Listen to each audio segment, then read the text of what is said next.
Welcome, everyone, to this Insights into Research seminar from the Business Science Institute on the topic of collecting research data with digital series games. And I'm Anne Bartel-Radic, and I'm a professor at Grenoble Alpes University in France. And within the Business Science Institute, I'm coordinating the German-speaking groups. That's why I know all the German-speaking participants, doctoral students of the Business Science Institute. So I prepared a series of things to share. Lisa, I think you have already seen some of them in one of our seminars, but well, up to you to see what's new or not. And then, of course, we have some time for discussions or questions. And of course, if you have questions in the meantime, just please interrupt. I'm happy to answer questions on the way. What I prepared is on three topics: experiments, simulations, and serious games more in general, some starting points. Then the Intercom project I'm leading, which is about games more in the field of international collaboration, international teams, and gamified research around that. And one example, a recent example of SOS, the serious game on knowledge hiding, which has been prepared recently by now Dr. not from the Business Science Institute, a PhD from Bangkok University. So it's one example, and I'll share a bit more about that. The starting point of everything was the wish to have more context-rich research, to have more context in the research methodologies. There is a persistent assumption, or in my eyes, it's a mistake, it's an error, that management research should be context-free, which is absolutely not the philosophy of the Business Science Institute, where we insist a lot on this immersive context and immersion in the context and the relevance and impact of the results for the organizations for this context. But in academic journals and elsewhere, you always hear, yeah, can it be generalized? Can it be transposed elsewhere, etc.? So seeing the context as something not always positive, which is, in my eyes, a mistake, and in the eyes of many other people too. In qualitative methodologies, this becomes very clear that context is essential to theorizing, and how you use the context within theorizing has been described in this very interesting paper by Welch and colleagues on methods of theorizing from case studies. And so in the qualitative methodologies, this is not so much of a discussion. In the quantitative methodologies, there is most of the time no context. There's very few context, because frequently the measures which are used are multi-item scales, which are formulated in a very general way. And when people answer them, they think about various different contexts for sure when answering them, and this is a problem in my eyes. On the other hand, experimental research designs have been described as the holy grail, great methodologies. Some authors call it a superior method.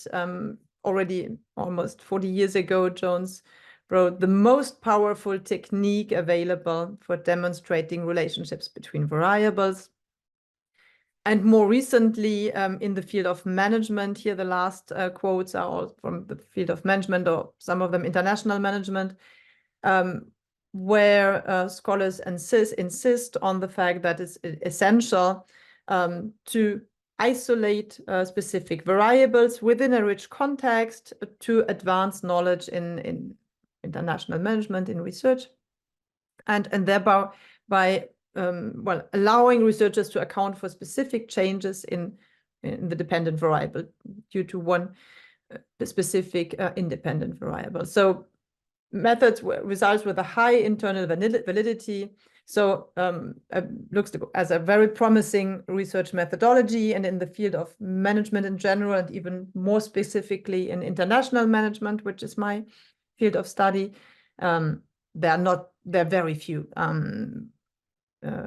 papers and research projects that use this use experimental methodologies. So that's why we try to to do something in this area.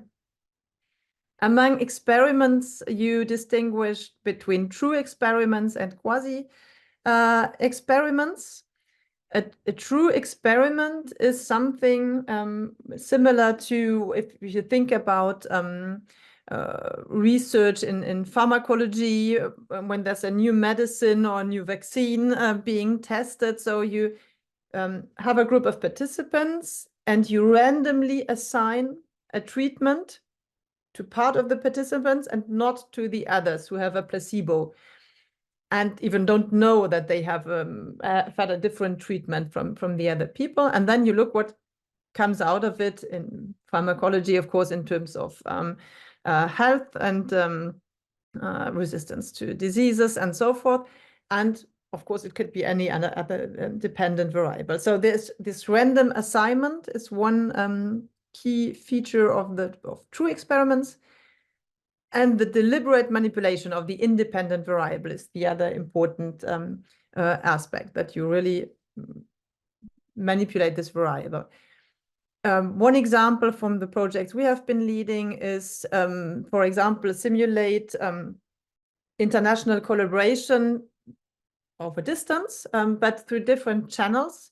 For example, via email on the one hand and via video conference like we are having here on the other hand. So having the same team, the same interaction story going on and experiment going on, but for some participants with a lot of video conferences, for others, everything by email, and with the objective to look, for example, at what the consequences are on trust in the team. Do they trust each other more when they have had the feeling that they spoke to each other more directly through richer channels than others?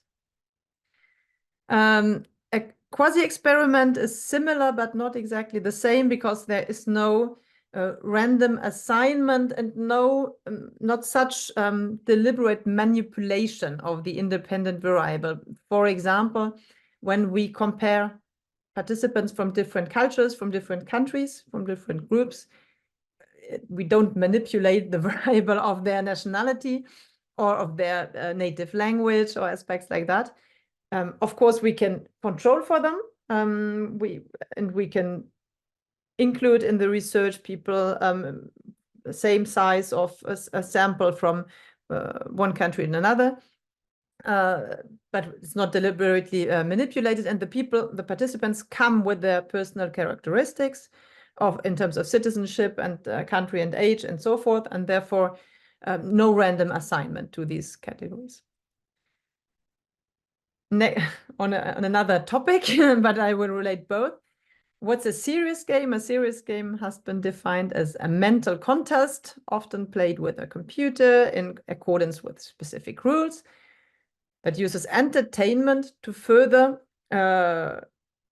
government or corporate training, education, health, public policy, and strategic communication objectives. So it uses entertainment for other purposes, and in particular learning in the fields of pedagogy, learning, or adopting specific behaviors. And so it can be computer-based online games, or there can board games, card games. There's a large variety of how gamification has been used for these purposes. As time is running quickly, I'll not go into the details of the other games and stories, but focus more on what we're doing here.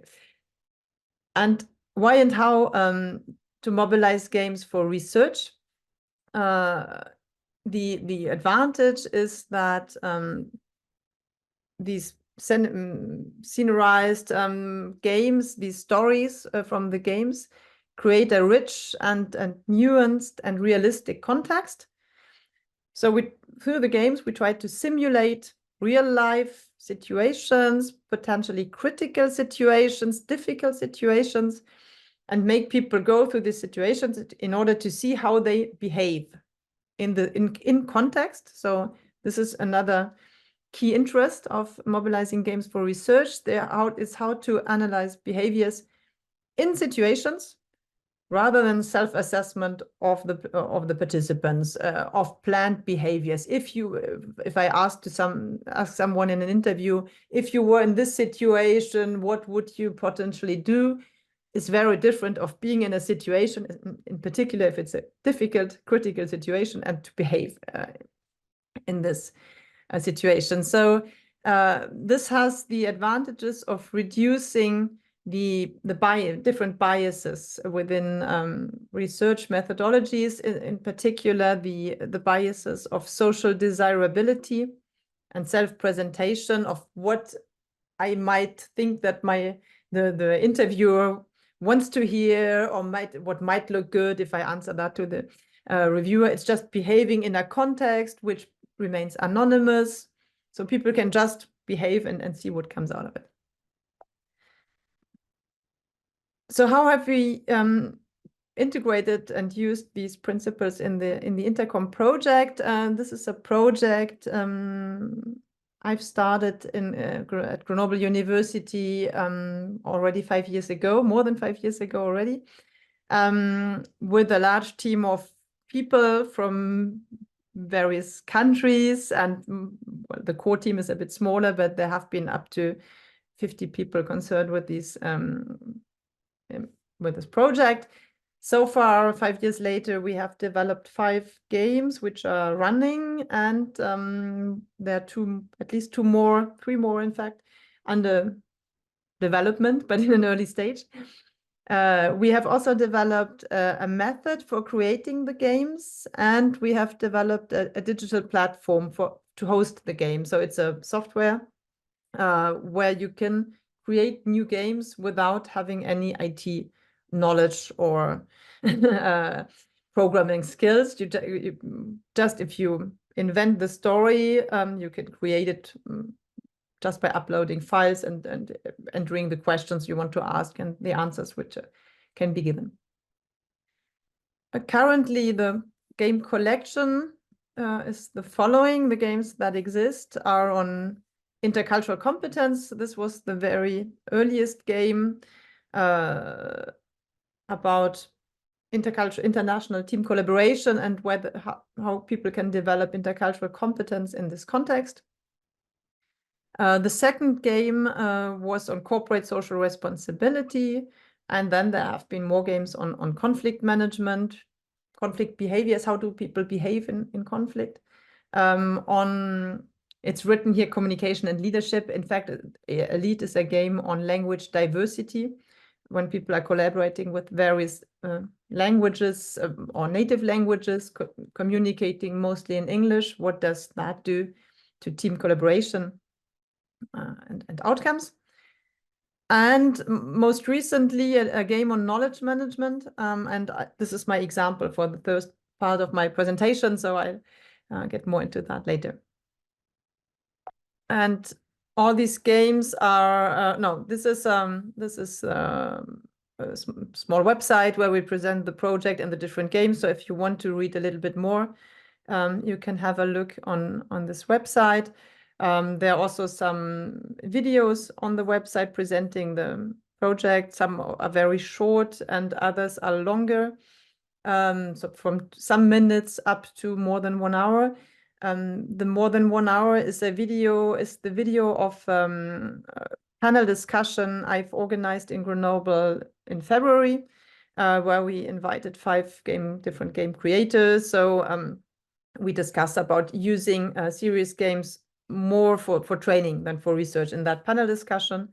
And in the other videos, there's another video which I think takes half an hour, where we present more the research part.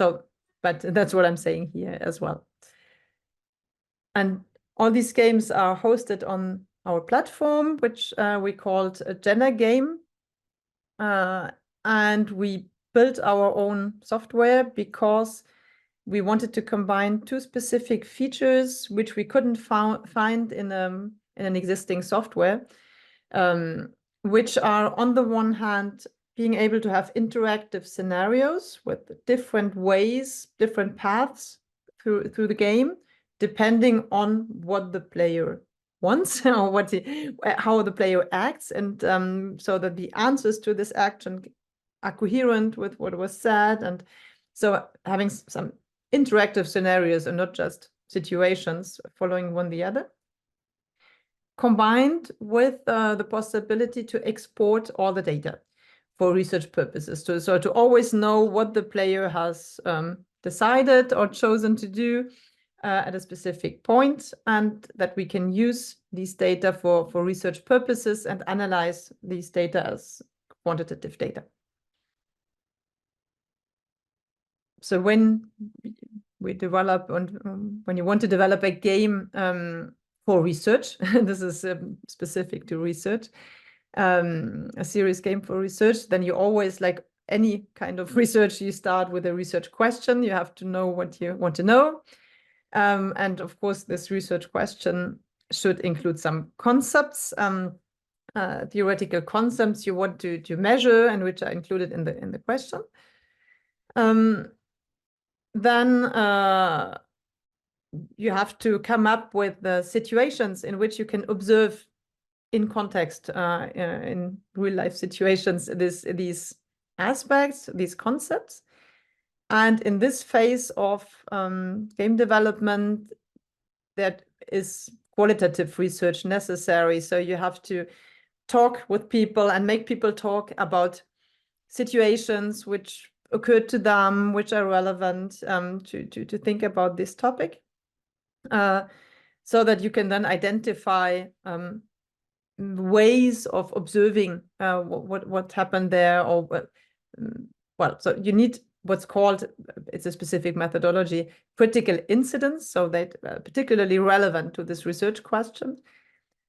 Some of these critical incidents are critical in the sense of very difficult, critical for what goes on further in this teamwork process. So sometimes it's also not a nice experience for in real life for the people. So this is also an advantage of being able to simulate that in a game. It's less problematic, of course, than if people live this for real. So come up with the different incidents and how you can observe what you want to observe in these situations. And then you have to make fit all of this in a game scenario. So it's a story. You need a longer story, which is a little as immersive as possible, so that people are in the story, live this experience of what's happening there, etc. And you need a specific and a realistic context, possibly something that fits with the sample you're targeting. Thomas, it's nice that you're here, because in the next, in my example on SOS, it's something we have developed in collaboration with some doctoral students from the Business Science Institute who are in the automotive industry, so with automotive companies. So we have come up with the example of an innovation project of a digital windscreen, of an intelligent windscreen, and this is a realistic innovation context in this industry, so people can identify as far as possible with this example. So you need the story, and this can become very long to invent, because as researchers, we are also not used to that. As practitioners, as manager practitioners, it might be easier for you to imagine the story, but it's quite a long process to get the concepts, the way to observe them, and a storyline, a scenario together.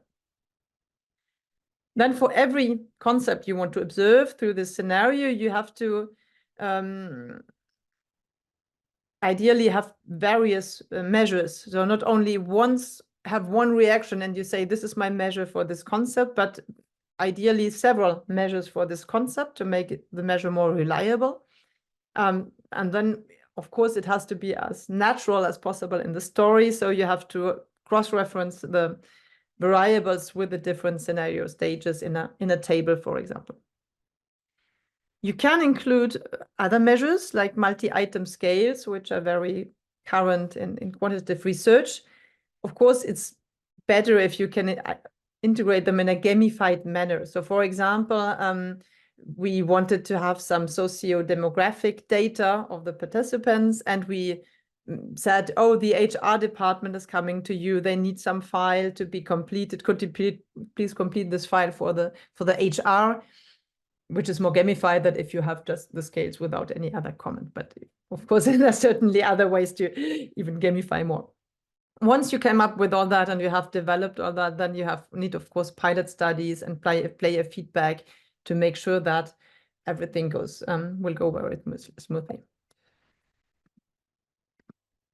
This is how the platform looks like when you create a game, when you're a game creator. Here on the dashboard, there are different rules somebody can be given, allowed to have, and if you just play a game, just a gamer. And if you create your own game, then you have these game creator roles, and you can see then these different possibilities of things you can upload. And here you can see resources. The resources are just files. So you create PDF and MP4 files and then upload them just on the platform and then link them together in the different scenes. So if I move one step further, this is one example of a scene from the game Elite. Each box, to make it simple, each box is a file, a PDF file in many cases.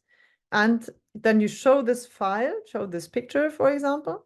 You ask a question and you give as many answer possibilities you want to give. So it can be just one, click on next, or it can be several.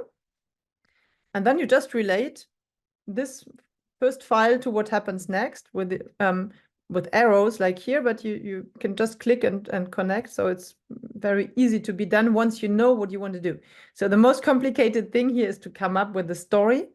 Why do I need 4 answer possibilities here? What happens after each answer? Here happen 4 different things. And in the end, in the end of this scene, everybody comes back at the same point. But this is how it looks like from the creator's perspective.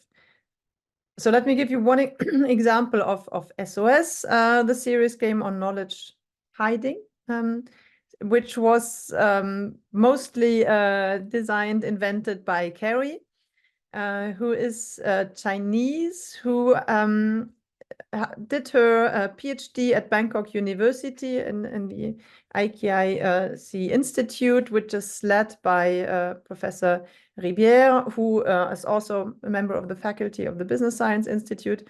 And while we could have collaborated, we have been collaborating for a long time. And so I was also somehow concerned by the project, and we continued collaborating on these projects. Some very few elements on the theory behind it, on knowledge hiding. Knowledge hiding occurs when you have a knowledge request. Somebody asks you for something. Can you please share me this information, for example? And you don't share. You deliberately don't share your knowledge while somebody asked you. And other concepts are related to that. Why should we care about it in research, in management research? Because there have been a lot of efforts to enhance knowledge transfer.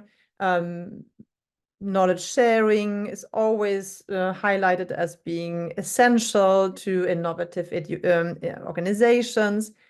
And there has been a lot of research and practitioners work on these topics, and the success is not always tremendous.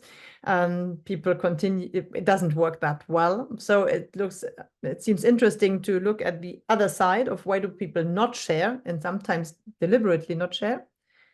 It has also been said that,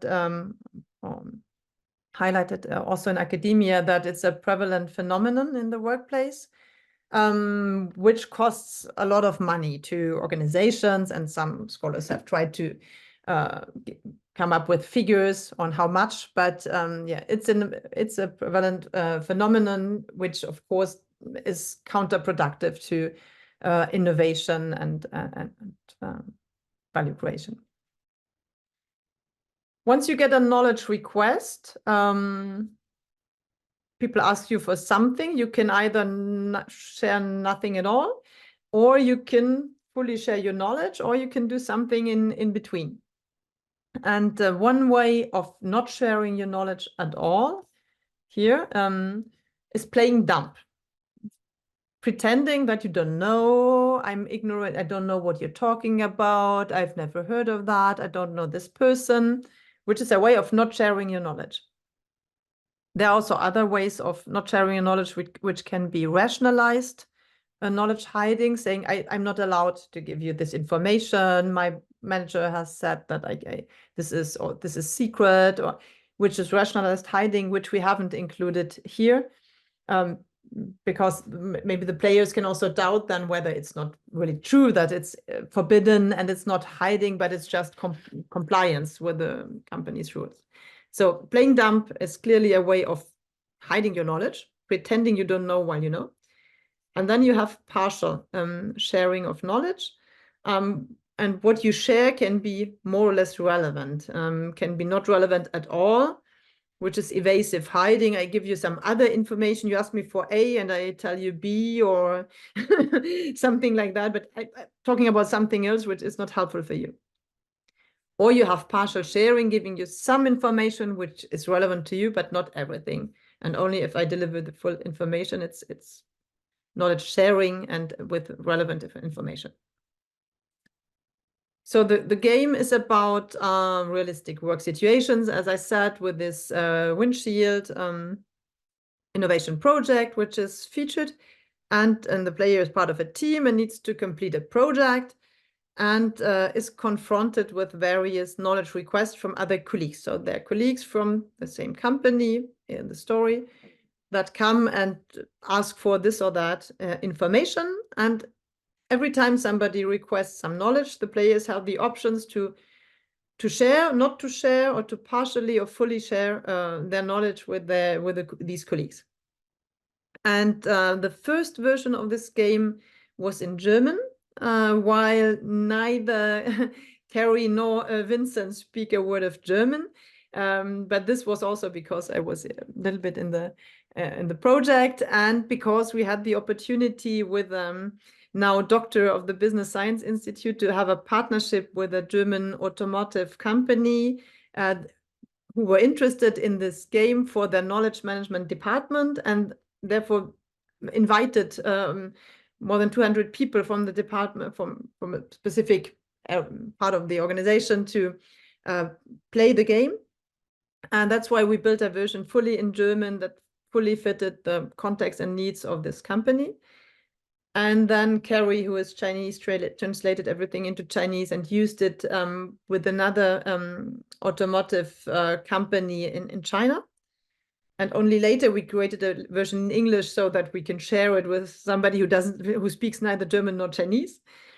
And we have different contacts in France and in Slovenia with other automotive companies who are interested. And so if this works out, then we will create versions in French and in Slovenian so that we can use it with these companies and have these people participating to the experiment. This is Carrie's research model as from her PhD dissertation, which was defended last December. So what she looks at as a dependent variable is the knowledge request response. Do people share their knowledge or hide it?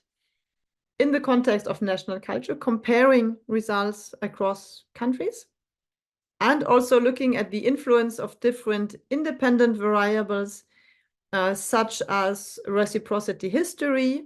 Has there been a good collaboration in the past with the knowledge seeker or not? The rank, is this person your boss or somebody from the same level? Gender, communication channels by email or by video conference, for example. And also the type of knowledge shared, whether it's knowledge ownership, whether you created this knowledge yourself or whether it was also given to you, whether it's a rare knowledge and so forth. So what happens to, for example, to test social exchange theory, which says somebody who has shared knowledge with you in the past, you will be more inclined to share knowledge with this person. We have the player here, and then there are three scenarios, three scenes in the story. One where somebody with whom you had a positive reciprocity who asked for information, one person with whom you had a negative reciprocity, and somebody with whom you had no reciprocity, so somebody new, for example. And every time you can either share your knowledge or play dumb. I don't know what you're talking about, or give some wrong information, or still other strategies like partial sharing. This not only looks complicated, but was quite complicated. We tried to, in fact, the objective was to limit the number of scenes in the story because it should not be too long.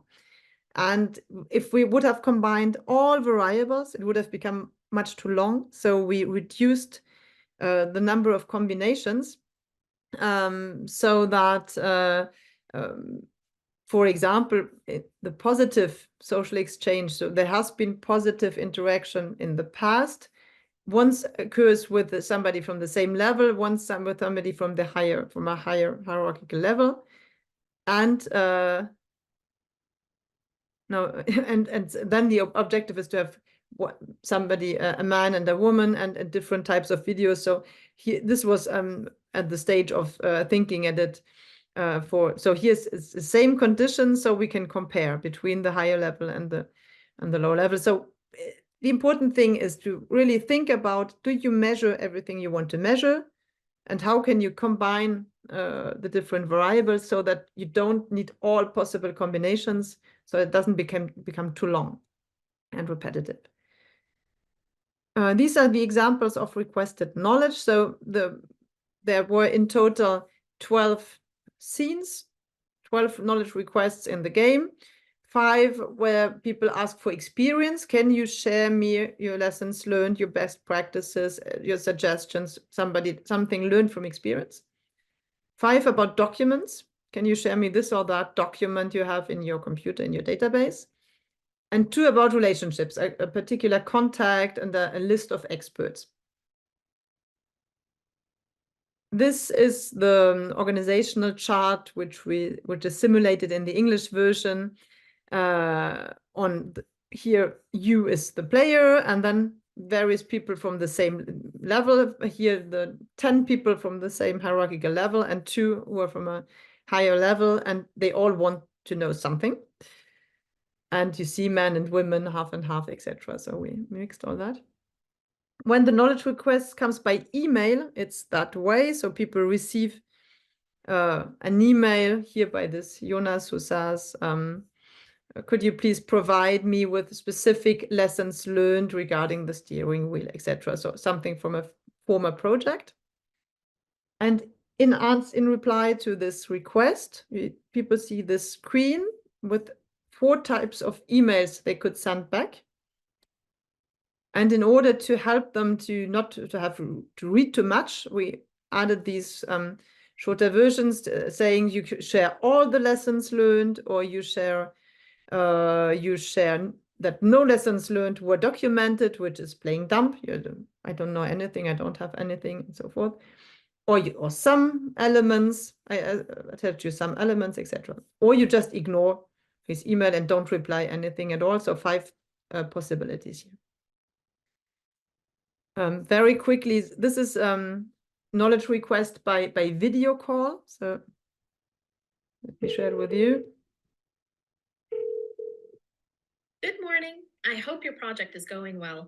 I'm sorry I haven't been able to help with it.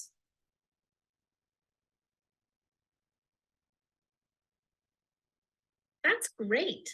I'm calling to ask if you could provide me with a list of expert contacts and their competencies. I mean, experts that you have already worked with and can be trusted. We need them since our unit is working on refining the production procedures of the steering wheels for the latest car models. Thanks a lot for your help. So this is somebody with a negative reciprocity. She says in the beginning, I haven't been able to help, sorry. And then she wants something. And this is a request by chat, where Carrie created this video, which simulates fully the visual of Teams. On the right side, it's thought to be the player who's answering, and Mark on the left side who wants something. We need something.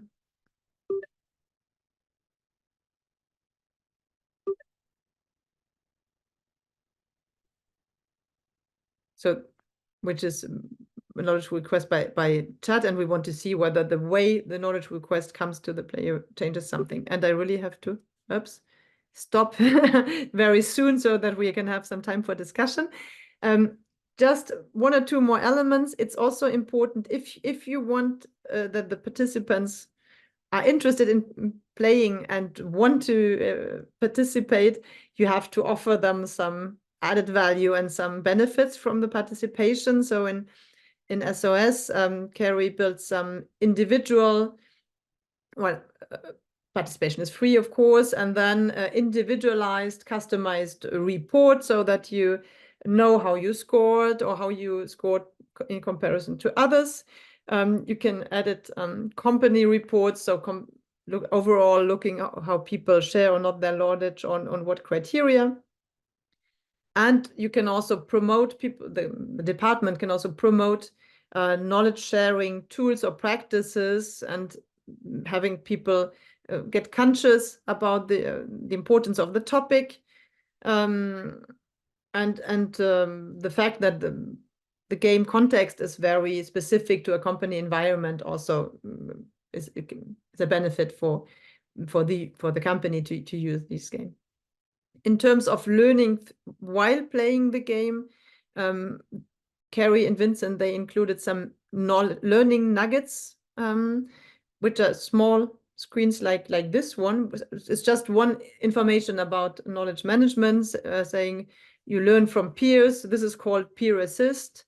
And then how is this happening in your company, so that people who go through the game also should learn something about knowledge management. So that's why also the company encouraged people to go through it, because they might have learned something and might share a little bit more knowledge after having played the game. That's it. Just in 4 words, what's next within the overall project is we continue to develop the platform, which can always be improved, and we also want some new features, especially in line with the third topic here, the use of psychometric tools. So we want to include Face Reader, which is a software that identifies emotions on people's faces and their intensity, and we want to relate it to how people react within specific stories. And with Danielle Taylor, who just asked the knowledge request by email previously, we are working on a methodological academic paper to document this methodology and to found it somehow in an academic paper, and we have the plan to have finished a first version of the paper by this summer. And then there's also research going, starting right now, one research project on the effectiveness of game-based learning. So comparing people who work with a gamified method for pedagogy, for learning, and others with another more traditional methodology, and then comparing how or whether people learn better from the gamified methodology. That's it. Sorry for having been a little bit long.